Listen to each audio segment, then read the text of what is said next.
Hi dears, എന്തൊക്കെ എല്ലാവരുടെയും വിശേഷം? എല്ലാവരും സുഖമായിരിക്കുന്നോ? അപ്പം മുത്തുമണികളെ, ഞാനിന്ന് ഷെയർ ചെയ്യുന്നത് ഒരു അടിപൊളി ബ്രേക്ക്ഫാസ്റ്റ് റെസിപ്പിയാണ് കേട്ടോ. പച്ചരി ഉതിർക്കാൻ വെക്കണ്ട, അതുപോലെ തന്നെ അരിപ്പൊടി വേണ്ട, ഉഴുന്ന് വേണ്ട, ഇതൊന്നും വേണ്ട. ബേക്കിംഗ് സോഡ, ബേക്കിംഗ് പൗഡർ ഒന്നും തന്നെ ചേർക്കാതെ നല്ല അടിപൊളിയായിട്ടുള്ള അപ്പത്തിൻ്റെയും നല്ലൊരു ദോശയുടെയും റെസിപ്പിയാണ് ഷെയർ ചെയ്യുന്നത്. അപ്പോൾ വീഡിയോയിലേക്ക് പോകുന്നതിന് മുമ്പ് വീഡിയോ എല്ലാവരും ഒന്ന് സ്കിപ്പ് ചെയ്യാതെ മുഴുവനായിട്ട് കാണാൻ ശ്രമിക്കണേ. കണ്ടുകൊണ്ടിരിക്കുന്ന സമയത്ത് ഇഷ്ടമൊന്നുണ്ടെങ്കിൽ മറക്കാതെ ലൈക്ക് ബട്ടൺ ഒന്ന് പ്രസ് ചെയ്ത് വെക്കണം കേട്ടോ. അപ്പോൾ നമുക്കിത് എങ്ങനെ ഉണ്ടാക്കുന്നത് നോക്കിയാലോ. അപ്പോൾ അതിനായിട്ട് ഞാനൊരു ബൗൾ എടുത്ത് വെച്ചിട്ടുണ്ട്. അതിലേക്ക് റവയാണ് ചേർത്ത് കൊടുക്കുന്നത്. ഞാനിപ്പോൾ 2 കപ്പ് റവ വെച്ചിട്ടുള്ള അളവാണ് കേട്ടോ കാണിക്കുന്നത്. അപ്പോൾ ബൗളിലേക്ക് 2 കപ്പ് റവ ഇട്ട് കൊടുത്തിട്ടുണ്ട്. റവ വറുത്തതോ വറുക്കാത്തതോ ഏത് റവ വേണമെങ്കിലും ഉപയോഗിക്കാം. ഞാനിപ്പോൾ വറുത്ത റവയാണ് എടുത്തിട്ടുള്ളത്. അതിലേക്ക് വളരെ കുറച്ച് മാത്രം തേങ്ങ ചേർത്ത് കൊടുക്കുന്നുണ്ട്. അപ്പോൾ 2 കപ്പ് റവയിലേക്ക് ഒരു 1/2 കപ്പ് തേങ്ങയാണ് ചേർത്ത് കൊടുത്തിട്ടുള്ളത്.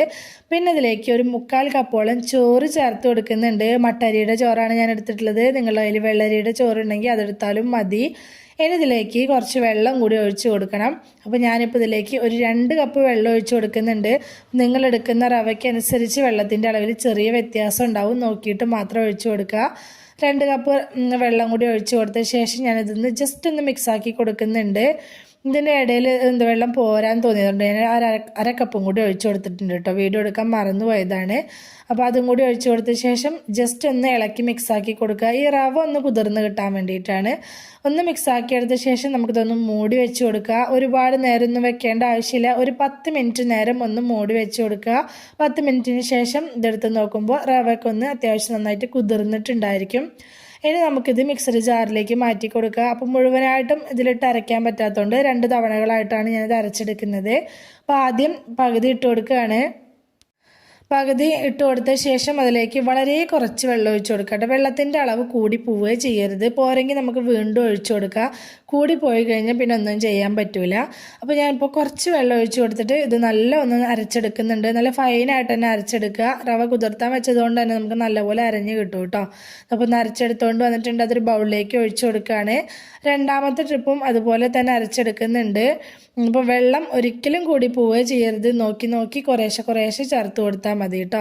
അപ്പോൾ രണ്ടാമത്തെ ട്രിപ്പ് ഇട്ട് കൊടുത്തിട്ട് അതും കുറച്ച് വെള്ളം ഒഴിച്ച് കൊടുത്തിട്ട് ഞാൻ നല്ല പോലെ ഒന്ന് അരച്ചെടുക്കുന്നുണ്ട്. അരച്ചെടുക്കുന്ന സമയത്ത് നന്നായിട്ട് തന്നെ തരികളൊന്നും ഇല്ലാതെ അരച്ചെടുക്കാനായിട്ട് ശ്രദ്ധിക്കുക. ഇത് അരച്ചെടുത്ത ഉടനെ തന്നെ നമുക്കിതുപോലെ തന്നെ നല്ല ഫ്ലഫി ആയിട്ടുള്ള മാവായിട്ട് തന്നെ കിട്ടും കേട്ടോ. അത് അരച്ചെടുത്ത ഉടനെ തന്നെ നമുക്കിതുപോലത്തെ മാവായിട്ടാണ് കിട്ടുക. ഈ ഒരു മാവ് രാവിലെ അരച്ചിട്ട് ഒരു 2 മണിക്കൂറൊക്കെ റെസ്റ്റ് ചെയ്യാൻ വെച്ചിട്ട് വേണമെങ്കിലും നമുക്ക് അപ്പം, ദോശ അതൊക്കെ ചുട്ടെടുക്കാം കേട്ടോ. പക്ഷേ നമുക്ക് കുറച്ച് സോഡാപ്പൊടിയും അതുപോലെ തന്നെ വളരെ കുറച്ച് ഈസ്റ്റൊക്കെ ചേർത്ത് കൊടുക്കേണ്ടി വരും. അപ്പോഴാവും നല്ല പെർഫെക്റ്റ് ആയിട്ട് കിട്ടുക. അങ്ങനെ ചെയ്യുന്ന സമയത്ത് നിങ്ങൾക്ക് അങ്ങനെ വേണമെങ്കിലും ചെയ്യാം. ഞാനിപ്പോൾ ഓവർനൈറ്റ് വെക്കുകയാണ് ചെയ്യുന്നത്.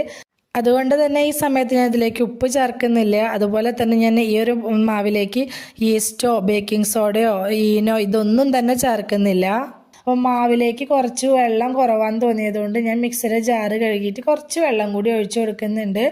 അപ്പോൾ ഒരുപാട് വെള്ളത്തോട് കൂടി അരച്ച് വെക്കരുത്. വെള്ളത്തിൻ്റെ അളവ് ഈ ഒരു കൺസിസ്റ്റൻസിയിൽ വേണം കേട്ടോ മാവ് കലക്കി വെക്കാനായിട്ട്. അപ്പോൾ നല്ലപോലെ ഇളക്കി എടുത്തിട്ടുണ്ട്. ഇനി ഇത് മൂടി വെക്കുക. സാധാരണ നമ്മൾ അരി ഉഴുന്നൊക്കെ അരച്ച് വെക്കുന്ന ദോശമാവ് അല്ലെങ്കിൽ അപ്പത്തിന് മാവ് അരച്ച് വെക്കുന്നത് പോലെ തന്നെ ഓവർനൈറ്റ് വെക്കുക. രാവിലെ ആയപ്പോൾ ഞാൻ മാവ് എടുത്ത് നോക്കിയിട്ടുണ്ട്.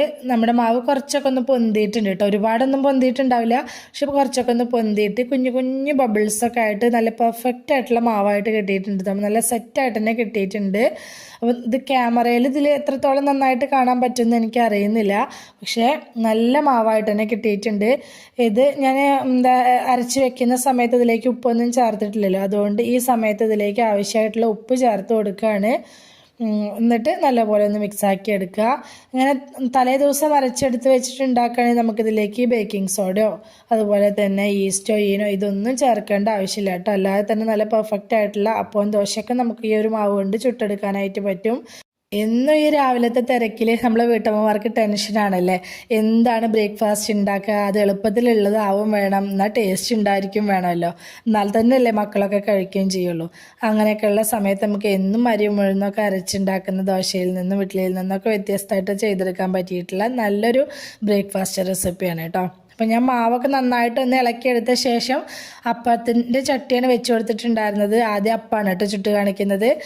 ചട്ടി അത്യാവശ്യം നല്ലോണം ചൂടായിട്ടുണ്ടായിരിക്കണം. എന്നാൽ ഓവർ ഹീറ്റ് ആവാനും പാടില്ല കേട്ടോ, ഓവറായിട്ട് ചൂടാവാനും പാടില്ല. നല്ല പോലെ ചൂടായ സമയത്ത് ഇതുപോലെ ഒഴിച്ചിട്ട് ചുറ്റിച്ച് കൊടുക്കുക. എന്നിട്ട് നമുക്ക് ഒരിത്തിരി നേരം വെയിറ്റ് ചെയ്യുക, ആ ഹോൾസൊക്കെ ഒന്ന് വരാനും വേണ്ടിയിട്ടാണ് കേട്ടോ. വന്ന ശേഷം ഒന്ന് മൂടി വെച്ച് കൊടുക്കുക. എന്നിട്ട് ജസ്റ്റ് ഒരു 10 സെക്കൻഡ് അത്രയും മതിയാവും. അപ്പോഴത്തേന് തന്നെ നമ്മുടെ അപ്പം വെന്തിട്ടുണ്ടായിരിക്കും. കാരണം നമ്മൾ ഫ്ലെയിം ഒരുപാട് കുറച്ച് വെക്കുന്നില്ല, ഫ്ലെയിം അത്യാവശ്യം കൂട്ടി വെച്ചിട്ട് തന്നെ ഒരു മീഡിയം ഹൈ ഫ്ലെയിമിൻ്റെ ഇടയിൽ വെച്ചിട്ട് തന്നെയാണ് നമ്മൾ ഈ അപ്പം ചുട്ടെടുക്കുന്നത്. കണ്ടോ, നല്ല പെർഫെക്റ്റ് ആയിട്ടുള്ള നല്ല ഹോൾസൊക്കെ ഉള്ള നല്ല അടിപൊളി അപ്പമായിട്ട് തന്നെ കിട്ടിയിട്ടുണ്ട്. അപ്പോൾ ഈ നടുഭാഗത്ത് ഒരുപാട് കട്ടിയാവുന്നത് മക്കൾക്ക് ഇഷ്ടമില്ല കേട്ടോ, അതുകൊണ്ടാണ് ഞാൻ ആ നടുവിൽ ഒരുപാട് കട്ടിയായിട്ട് എടുക്കാതെ ഇരുന്നത്. അതുപോലെ തന്നെ ഞാൻ ദോശ ചുട്ട് കാണിക്കുന്നുണ്ട്. ഈ ഒരു മാവ് വെച്ചിട്ട് ഇതുപോലെ നല്ല ഈസി ആയിട്ട് നല്ല സുഖമായിട്ട് ദോശ ചുട്ടെടുക്കാനായിട്ട് പറ്റും കേട്ടോ. അത് പരത്തിയെടുക്കാൻ നല്ല ഈസി ആയിട്ട് തന്നെ പരത്തിയെടുക്കാനും പറ്റും. ഇപ്പോൾ ദോശ അങ്ങനെ നമ്മൾ ചുറ്റിച്ച് കൊടുക്കൽ കഴിഞ്ഞിട്ടുണ്ടെങ്കിൽ അതിൻ്റെ മുകളിലേക്ക് നെയ്യോ വെളിച്ചെണ്ണ എന്തെങ്കിലും ഒന്ന് ആക്കി കൊടുക്കുക. എന്നിട്ട് മൂടി വെച്ചിട്ട് അങ്ങനെ വേവിക്കേണ്ടവർക്ക് അങ്ങനെ വേവിച്ചെടുക്കുക. ഞാനിപ്പോൾ ഇതൊന്ന് തിരിച്ചിട്ടിട്ടാണ് വേവിച്ചെടുക്കുന്നത്. നല്ല കനം കുറഞ്ഞിട്ടുള്ള നല്ല അടിപൊളി ദോശയായിട്ട് തന്നെ നമുക്കിത് ചുട്ടെടുക്കാനായിട്ട് പറ്റും കേട്ടോ. നല്ല ടേസ്റ്റാണ് കഴിക്കാനായിട്ട്. നല്ല സ്പൈസി ആയിട്ടുള്ള ചിക്കൻ കറിയുടെ അതുപോലെ മുട്ട റോസ്റ്റിൻ്റെ ഒക്കെ കൂടെ നല്ല സെറ്റാണ് കേട്ടോ.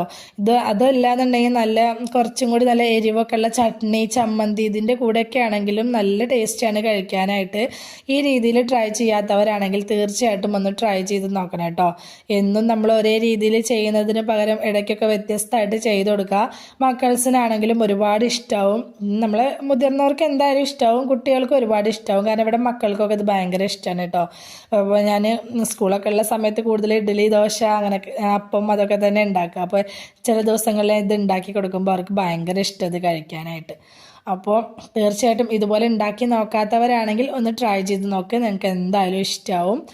അപ്പോൾ നമ്മുടെ ചാനൽ ആരെങ്കിലും പുതുതായിട്ട് കാണുന്ന കൂട്ടുകാരുണ്ടെങ്കിൽ പ്ലീസ് ഒന്ന് സബ്സ്ക്രൈബ് ചെയ്ത് സപ്പോർട്ട് ചെയ്യണം കേട്ടോ.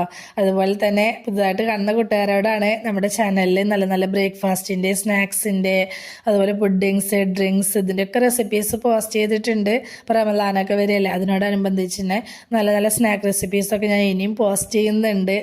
കഴിഞ്ഞ റമദാനിക്കാണെങ്കിലും ഞാൻ നല്ല നല്ല ഡ്രിങ്ക്സിൻ്റെയും സ്നാക്സിൻ്റെ ഒക്കെ റെസിപ്പീസൊക്കെ പോസ്റ്റ് ചെയ്തിട്ടുണ്ട് കേട്ടോ. അപ്പോൾ താല്പര്യമുള്ളവർക്ക് അതൊക്കെ ഒന്ന് കയറി നോക്കാം. അപ്പോൾ ഇന്നത്തെ നമ്മുടെ റവ വെച്ചിട്ടുള്ള അപ്പത്തിൻ്റെയും ദോശയുടെയൊക്കെ റെസിപ്പി എല്ലാവർക്കും ഇഷ്ടമായി എന്ന് വിചാരിക്കുകയാണ്. ഇഷ്ടമായിട്ടുണ്ടെങ്കിൽ എല്ലാവരും മറക്കാതെ ലൈക്ക് ചെയ്യണേ, ഹൈപ്പ് ചെയ്യണേ. നിങ്ങളുടെ അഭിപ്രായങ്ങളെല്ലാം കമൻ്റായിട്ട് പറയണം.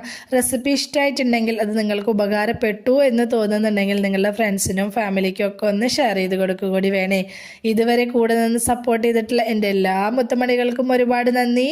എന്നാൽ ശരി, സിമ്പിൾ ആൻഡ് ടേസ്റ്റി റെസിപ്പിയുമായി ഞാൻ വീണ്ടും വരാം. ബൈ.